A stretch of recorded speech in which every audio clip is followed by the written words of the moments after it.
of your skin even though nobody really sees it? It's not about. Yes. Okay, Yeah. maybe I'm doing it wrong. Because I put lotion It's your largest moisturizer on for the organ. first time Your yesterday. skin is your largest organ Largest in your organ. You body. gotta moisturize, boo boo. But no, I mean, like, nobody's gonna see me though, so I It don't. don't matter. It doesn't matter. You don't want little crispy cracks when we do see you, Andrew. And you can Keep be that out moisture with on. wrinkles and cracks.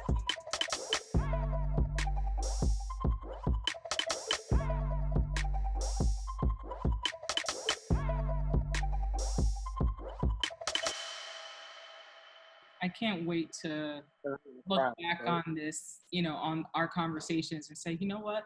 There was a time when I just let it go and I just relaxed and it was natural.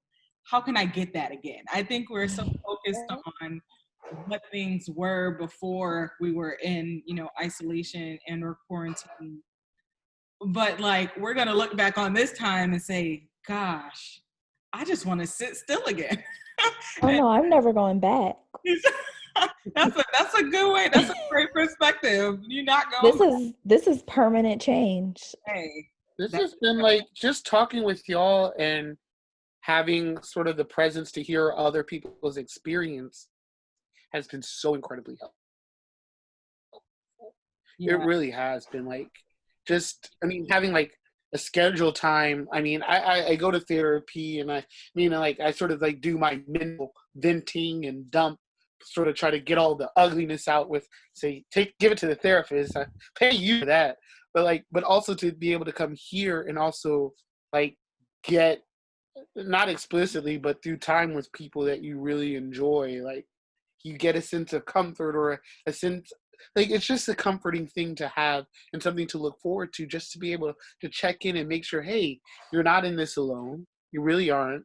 You're not the only one experiencing a hard time or difficulty. You're not the only one that worries or feels a bit. You're not the only one who's questioning, like, hey, am I doing as much as I can? And so this has been really like a great outlet of just talking with people, just talking. And some people are having a hard time with like talking, right? Like for those of us who, are very vocal about having a therapist and having someone to go to, we also are blessed to have a core friend group where we can come and have these conversations.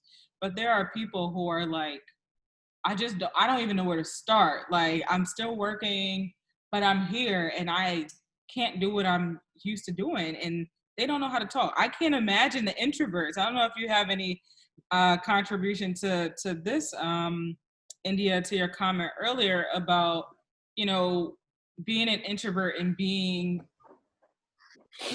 okay with being in a space, but now we're in different times where it might be festering somewhere and you want to get it out. You want to talk about like the breeze. You want to talk about the stress. I don't know. What are your thoughts, India? Yeah, so you all know that I'm a strong proponent of therapy. Always have been. I think that especially in communities of color, I think we gradually have to continue to hold up the banner and say, hey, it's okay. It is okay. There's nothing wrong with you. You can be a Christian and have a therapist. Hello. You can go for a run, be a gym rat, and have a therapist. You can talk to your mama every day and have a therapist. So I am a very strong proponent of therapy, but you mentioned those folks who may not yet feel comfortable with that. I don't know that introverts particularly will have a harder time with it than extroverts, but what I will say is that it's important to have at least one person, at least one somebody that you can talk to. And even if it's like, hey, how you doing today? And then just leaving it at that, I think that checking in on folks is important, and it's something that I've challenged myself with doing, because I understand that I can get in my own little world and get lost in it. And I think that it's important to make sure that I'm also checking in with people. And I have a friend of mine who's like, people care about you too, India. Like, people want to know how you're doing. Yeah, And That's true. yeah, I know. So hold me accountable on that, guys. But I will say that having at least one somebody is important now, for sure. And I'll say, like, for my own journey with it, was that it's helped me be a lot better as a person, I think, in relationships. Because Mm. I saw Reddit on Twitter, it was one of the most ignorant things I ever read, was this guy saying, well, somebody said, oh, if you have friends, you don't need a therapist. If you have real friends, you don't need a therapist.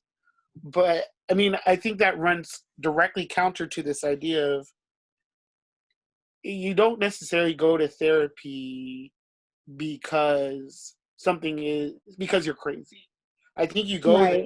I go there. I mean, well, I am crazy, but I also go there because it's a different type of outlet, a more appropriate outlet, where I feel that I'm not shifting a lot of, like, the perspective that sometimes I need on my friends. Meaning, here I am thinking that, oh, I need my friends to give me guidance, or to provide some sort of perspective, and then I'll run with this because this is what my friends told me, and it's putting a lot, and that, I think, puts a lot of pressure on the friendship, as opposed to, you can say whatever you want to me, and now I have a different source of perspective, and now that allows for a free change of ideas. It's not saying, help me deal with my issues. It's, hey, give me advice, and then I have another source to be able to parse through that. It's, Mhm. I think, like, to your point when you were listening, like, you don't have to, you can be a gym rat, you could be a Christian, you could do all those, you could do yoga and all that stuff. But I think sometimes just being able to do a mental dump with somebody, to get it all out there, and then to get a little bit of feedback, and get honest feedback, that you're not worried about, like, oh, you can criticize me without damaging the friendship. You can sort of maybe press on something that's a little bit tender without me without worrying about, hey, are you ready for this? And I think that's something that you sort of get that honest, dispassionate feedback from. And you may have to talk to your therapist about your friends, about your family, So how to make it there's, stronger. yeah. So Well, having that objective perspective is Mhm. important. yeah, that's very, very important. Oftentimes we go to our friends, I do want to talk a little bit more about, like, the vent session, right?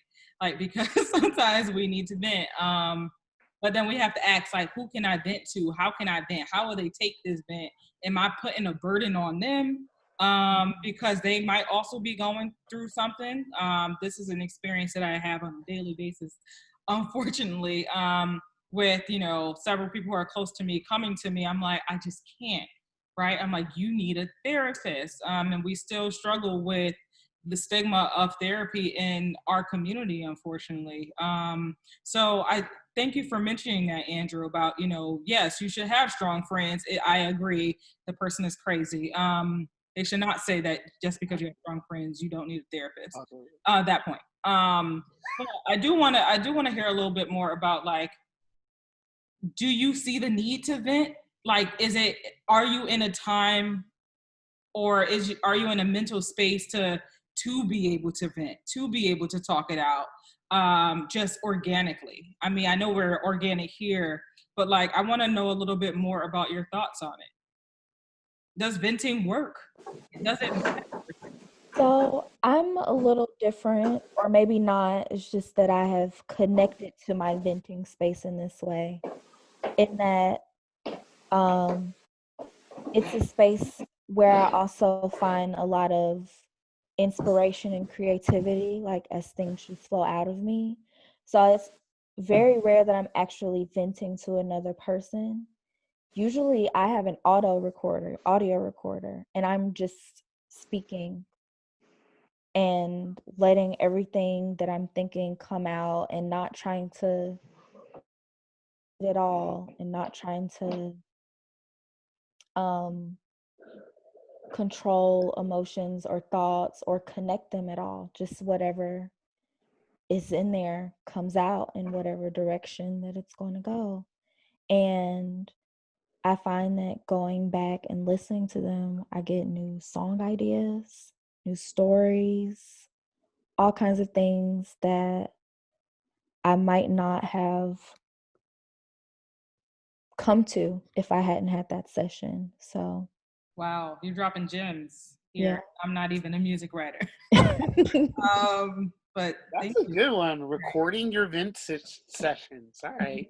yeah, because sometimes a journal is great too, journaling, writing down words, but sometimes you can't write. Like, I know sometimes I get paralyzed near a pen. Like, I'm like, Yeah, it happens. can't. Keyboard, a pen, I'm like, That's very real. Mhm. Any other Sometimes thoughts? you don't want a record of everything. Everything you Right. said. I don't need a record. Delete it. Hiding from I don't want to hear that again. And by the way, I started doing that a few years back, challenging myself to be more emotionally expressive for my relationships, because I am not naturally an emotionally expressive person. And I felt if I can be honest with myself and let everything come out, my initial reaction, all the way down to the root of why something is bothering me or upsetting me, and say those words, like the action of actually speaking them out loud and being honest with myself, then I can do that in my relationships too. And it really helped. Wow, thank you so much for Some sharing. good advice. Really good. Any thoughts on venting, Kristin? Ooh, on venting. I definitely think venting is helpful. Um, I think it's been hard for me because I'm coming from living by myself, like living in New York and living by myself for a while. Like my venting sessions, which I feel like I've kind of taken to back up recently too. It's like sometimes it's listening to music, or sometimes it would be like in my room dancing, or like talking to you all, or talking to my roommates in New York too. But sometimes for me, it's like having a lot of quiet, private time, which I don't get a lot of right now.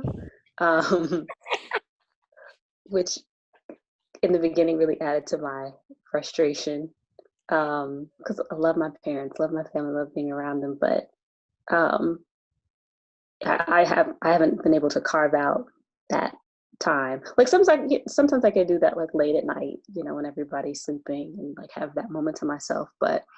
Um, but yeah, but I think listening to music, listening to songs based on different moods that I'm in, journaling too, but not even like same, like I feel I get a little paralyzed by the pen sometimes too, but sometimes it's like jotting down bullet points of like how I'm feeling right now, a quick little sentence of like what's bothering me.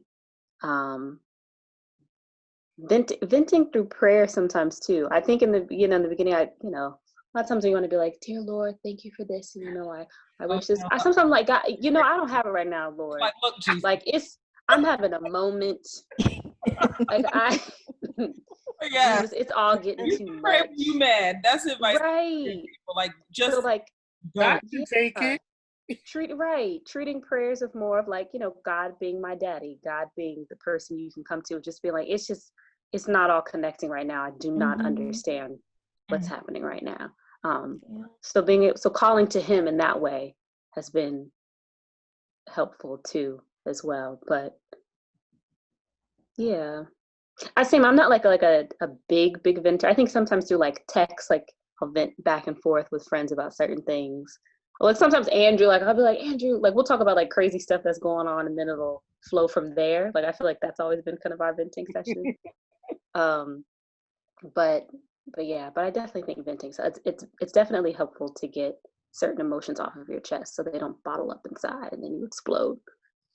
I mean, that's critical. I think I mean, I'm a very emotionally expressive person, and very emotionally expressive, too emotionally expressive sometimes. Yeah. I'm very emotionally present, and I listen and I feel a lot. I feel almost everything. Sometimes it seems like, and sometimes for me, it's critical for me to be able to operate if I don't get the crazy stuff out. If I don't get feelings out, I'm going to sit there and I'm going to be thinking about it all day long. I'm not going to be able to focus on anything else. I'm not going to be, it's going to be like, maybe, I mean, like, it's not something that generally keeps me awake, because now, like, I mean, deep breathing is critical, like, to falling asleep for me, but, like, there are things that will stay at the front of my mind, and unless I get this out, unless I release this, and I won't be able to move forward because it will be so emotionally present for me. And that's why, for me, like, that's, and then there were things that I realized that I was not talking about aloud enough because I was afraid to confront. And that was also bottling up inside for me. A lot of it was like my insecurities about work. I was holding that in a lot. And it was like, and it was sort of starting to manifest and be very present. And I was like, well, who, and that's sort of one of the big things that really sort of led me to therapy, was like, I was so stressed out about work and I was not talking about it. And I was not talking about like the deep insecurities, because sometimes it felt like if I acknowledge that I feel weirdly about my position, at if I admit that I think I'm not that great at my job, it's going to be like, oh, I'm going to have to really like, oh my gosh, I should quit or something like that. If I'm not good at this, I should do. But like, and I realized that that was a lot of emotional pressure and a lot of stress just manifesting that needed to get out. And that's one of the things that I found that was easy and very like able, it was very available after a little bit of mining from my therapist, to sort of just really release and really say, this is how I really feel about stuff.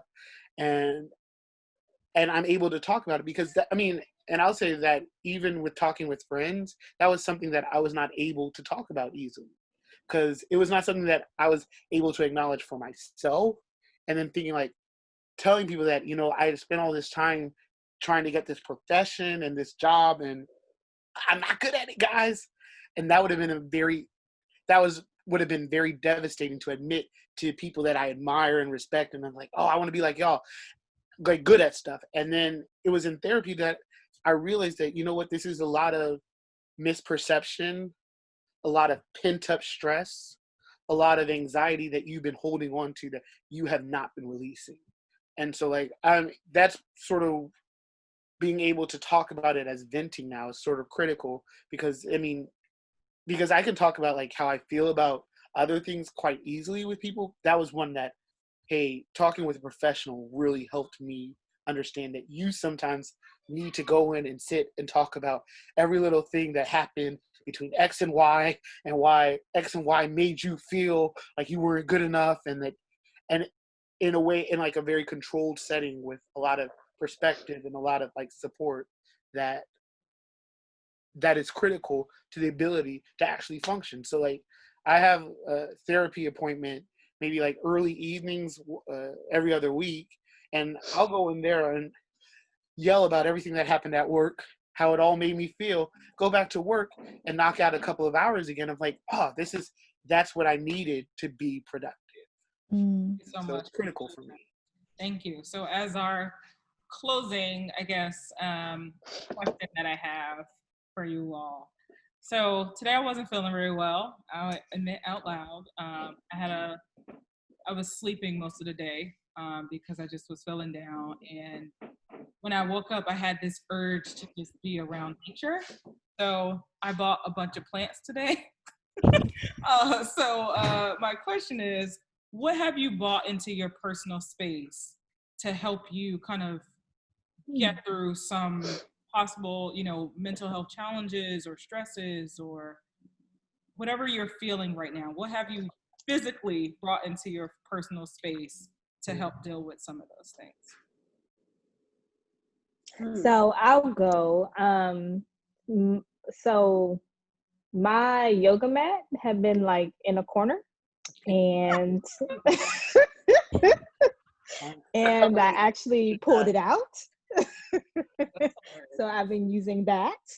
And then also, like, I just, the other day, I bought like too many things, too many self-care things. I shouldn't say too many. I bought a lot.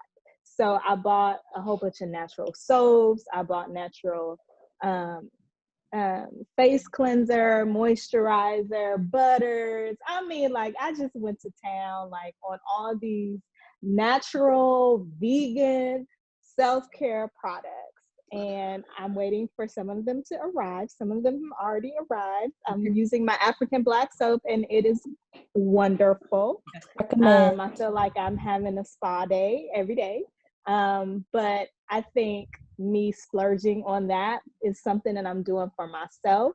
And I'm intentionally bringing that into my space right now so that I can do some self-care. Same. Like It's that. been about getting this self-care game on point for me, head to toe. I recently ordered some new silk headscarves because I really just I just have this urge to adorn my head. I mean, your curls are already started. You know, I love my curls. Milk is doing a little bit of, moisture and. It's time for me to get my headscarf game on point. I don't wear those enough, and I love them so much. So, sorry, Andrew, if you don't know what this is, or maybe you don't. He has a sister. I know what a headscarf is. But I have invested in my V-Steam setup. Oh. I can figure what that is. I've never heard of it, but I think I can. I can figure it out. Context clue. Yeah, it's also For recommended. your under armpits, right? Sure. Yeah. That's the place. All in here. Skincare products, all much like India. I'm still waiting for things to come. Pedicure, like everything. The little mask, but for your feet, those things. Yeah. And also once and for all, like getting my gut health on point. Ooh. Probiotics. I'm really interested in knowing a little bit more. We could talk a little bit offline.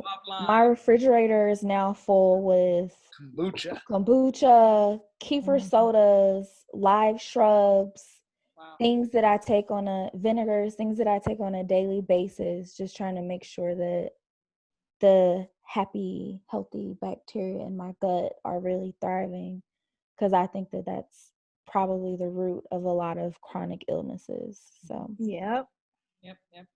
For sure. Yep. How about you, Andrew? What you bring in your place?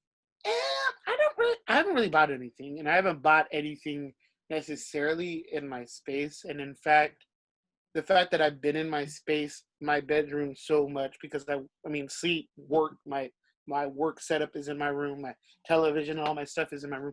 It's convinced me a part of a larger thing that, hey, it's time to move out.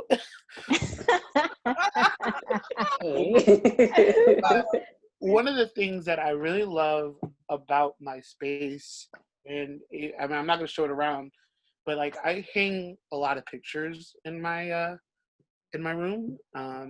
Like you see like pictures on the walls. I hang a lot, and and I have a lot of pictures of friends. Well, that's probably one of the pictures of friends. That's not new, but it's critical for me to be surrounded by art and that type of thing. It's just to look at, just to imagine, just to remember everything. And it's just really nice to remember where things were brought and the memories connected to it and the times. And even outside of isolation, it's just something that's really critical for me, is to have mementos from stuff. Like, I'm a bit of a you think I'm a pack rat because everything that I own is concentrated in one room. But everything here has a memory connected to it, a moment connected to it that matters to me. I was early in the process. I have a drawer in my desk that sort of has like, yearbooks from high school, picture books from college, like little like I have like something. I have like I ran into it today because I was looking through it. My baptismal certificate from when I got baptized. It's just stuff like that that really sort of brings sort of a relish. It reminds me of why we're here, why we're doing this, why it matters to have friends and family and to have experience, because it's not necessarily like in the moment it matters, but it's also the memory connected to it. And so that's one of the things that I've really been comforted by during this time. That's really just been reassuring. It's my pictures and like little weird little shit that I got that just doesn't it's just here. Call them knickknacks. Knickknacks? I don't know. Shit that I got. I think. Oh, Andrew. How about you, Kristin? I think for me, like walking and getting outside in nature every day, like going to a park near my house has been really, really helpful. And I think very restorative. And the weather's been really nice. Like it's been hot a couple of days, but there's still like a nice breeze in the air. And just like India was talking about, like going outside and, seeing squirrels and chipmunks and hearing the birds chirping in the trees. That's been really relaxing. Also my like quote unquote journal. I don't want to call it a notebook, so it's like borderline between notebook and journal. Like it's not something like I feel like, dear diary, dear journal, today this happened. But it's like I've noticed that it's easier for me to jot, like I need that connection between pen and paper than like trying to write a note in my phone. And I noticed I just kind of like had thrown the journal to the side since Corona. So like the past like week and a half, I've picked it back up and just like going back and reviewing my old notes, reviewing my vision for this year too has been super helpful. But like I like to use it as like my brain dump. It could be like a to-do list, like anything. And I like to keep, like I'll stack them up too, so I can always like reference them if need be. So that's been really helpful of keeping this right next to me. I got it right here now. Like I like just it's comforting to be able to just kind of jot anything down. You got yours next to you. And then like self-care stuff. I made it a point to start really trying to eat better or be more mindful about what I'm eating this week, because it's been like cakes, cookies, however I've been feeling, just eating whatever in the beginning, and now I'm like I felt more focused, paying attention to not necessarily calories or anything like that, but being mindful of what I'm putting into my mouth and putting into my body. That's been really helpful this week too. And hydrating, trying to drink a lot of water this week. Yeah, that's definitely really important. So y'all take care of your skin even though nobody really sees it? It's not about.